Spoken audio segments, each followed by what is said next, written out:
বিটিচিৰ শিক্ষা বিভাগৰ উদ্যোগত আজি বাক্সা জিলাৰ মুছলপুৰৰ নিকটৱৰ্তী খাৰুৱাত অনুষ্ঠিত হয় এখনি শৈক্ষিক কৰ্মশালা। বিটিচিৰ মুখ্য কাৰ্যবাহী সদস্য প্ৰমোদ বড়োৰ উপস্থিতিত দেশৰ আগশাৰীৰ বিশিষ্ট সমাজসেৱক লাডাখৰ সোনম ৱাংচুকে শৈক্ষিক দিশ সম্পৰ্কে এক ভাষণ প্ৰদান কৰে। শিক্ষা ব্যৱস্থাটোৰ কিদৰে পৰিৱৰ্তন কৰি ছাত্ৰ-ছাত্ৰীসকলৰ ভৱিষ্যত গঢ়িব পাৰি সেই বিষয়ে সোনম ৱাংচুকে বিশদ ব্যাখ্যা আগবঢ়ায়। বিশিষ্ট সমাজসেৱক শিক্ষাবিদগৰাকীয়ে লাডাখৰ শিক্ষা ব্যৱস্থাৰ কথা উল্লেখ কৰি কাৰিকৰী শিক্ষাৰ ওপৰত গুৰুত্ব প্ৰদান কৰে। তেওঁ মাতৃভাষাৰ শিক্ষাৰ ওপৰত গুৰুত্ব দি ৰাষ্ট্ৰীয় শিক্ষানীতি সন্দৰ্ভতো গুৰুত্বপূৰ্ণ মন্তব্য কৰে। শৈক্ষিক পৰিৱৰ্তন অনাৰ ক্ষেত্ৰত ৰাষ্ট্ৰীয় শিক্ষানীতি কাৰ্যক্ষেত্ৰত প্ৰয়োগ কৰিব লাগে বুলি মন্তব্য কৰে সোনম वांगचुके।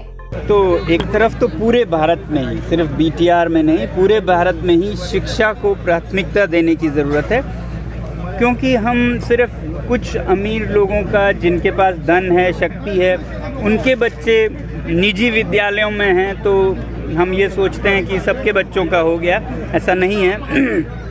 तो इसलिए खासकर सरकारी विद्यालयों पर ध्यान देने का और उसको प्रायोरिटी बजट में रखने की, और लोगों का भी ध्यान हो। जैसे शिक्षक और विद्यार्थी का अनुपात जो है वो ख़राब है, 200 बच्चों के लिए 2 शिक्षक हैं, तो दुनिया के किसी भी हिस्से में अच्छी शिक्षा नहीं हो सकती है।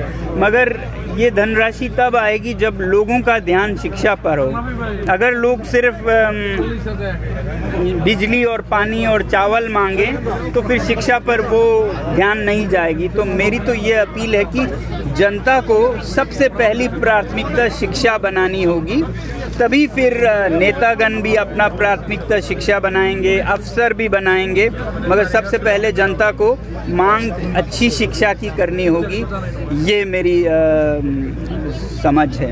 इफाले बीटीआर सरकारी शिक्षा व्यवस्थार आमूल परिवर्तনৰ বাবে বিটিচিৰ শিক্ষা বিভাগে এনে ধৰণৰ মননশীল কাৰ্যসূচী হাতত লোৱা বুলি জানিবলৈ দিয়ে বিটিচিৰ মুখ্য কাৰ্যবাহী সদস্য প্ৰমোদ বড়োৱে।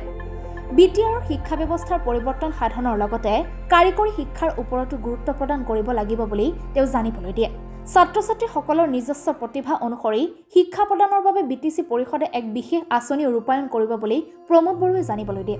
আনকি বিটিচি পৰিষদখনে কম দিনৰ ভিতৰতে নৱম আৰু দশম শ্ৰেণীৰ ছাত্ৰ-ছাত্ৰীসকলক চাইকেল দিয়াৰ লগতে প্ৰথম শ্ৰেণীৰ পৰা পঞ্চম শ্ৰেণীৰ ছাত্ৰ-ছাত্ৰীসকলক স্কুল বেগ প্ৰদানৰ এক অভিলাষী আঁচনি হাতত লোৱা বুলিও জানিবলৈ দিয়ে বিটিচিৰ মুখ্য কাৰ্যবাহী সদস্য প্ৰমোদ বড়োৱে। চলি আছে, শিক্ষা গ্ৰহণ চলি আছে, ইয়াত যিটো গতানুগতিক অৱস্থাত আছে, ইয়াত অলপ মানে ৰিফৰ্মেশ্যনৰ অলপ দৰকাৰ আছে, অলপ শুধৰাব লগা আছে, তেতিয়াহে আমাৰ শিক্ষাটো অলপ ৰাইট ডাইৰেকশ্যনত যাব বুলি মই ভাবিছোঁ।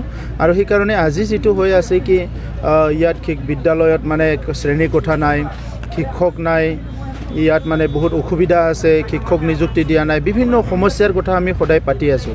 কিন্তু শিক্ষাটো কেনেকৈ আমি গুণগত শিক্ষা কৰিব পাৰোঁ, কেনেকৈ আমি শিক্ষাটো মানে ছাত্ৰ ছাত্ৰীৰ ভৱিষ্যত গঢ়াৰ কাৰণে, মানৱ সম্পদ গঢ়াৰ কাৰণে কেনেকৈ ব্যৱহাৰ কৰিব পাৰোঁ, এইখিনি কথাটো আজিলৈকে আমি ভালকৈ চিন্তা কৰা নাই, বা সেইটো ব্যৱহাৰ কৰিবৰ কাৰণে যিটো ইনিচিয়েটিভ ল'ব লাগে সেইটো লোৱা হোৱা নাই। সেইকাৰণে আজি সোনম ৱাংচুক ডাঙৰীয়াই লাডাখত যিটো শিক্ষাত এটা জাগৰণ আনিছে, তেখেতক আমি অতিথি হিচাপে পাই পেলাই আমাৰ শিক্ষকসকলৰ লগত ইণ্টাৰেকশ্যন কৰাৰ এটা পৰিৱেশ গঢ়ি মানে আনিছোঁ।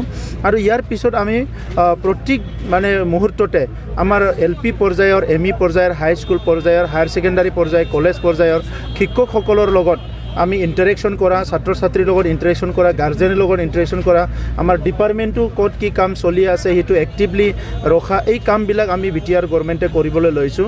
বাক্সাৰ পৰা নীৰেণ কুমাৰ শৰ্মা ৰিপৰ্ট, নেক্সটাৰ নিউজ গুৱাহাটী।